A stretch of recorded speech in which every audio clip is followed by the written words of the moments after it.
জনাব জাকির হোসেনের বাড়ির গেটের সামনে তার স্ত্রী এবং তার 2 সন্তানের নামে স্বীকৃত সম্পাদনের নোটিশ লটকায় জারি করলেন আর কি।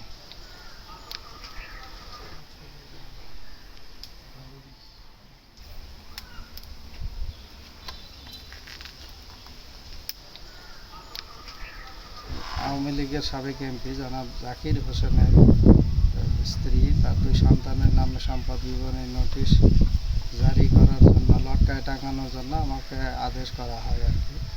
কমিশন থেকে আদেশপ্রাপ্ত হয়ে আমি এবং আমার সঙ্গীয় একজন সহ 2 জনের উপস্থিতিতে আজকে আমি জনাব জাকির হোসেনের বাড়ির গেটের সামনে তার স্ত্রী এবং তার 2 সন্তানের নামে স্বীকৃত সম্পাদনের নোটিশ লটকায় জারি করলাম।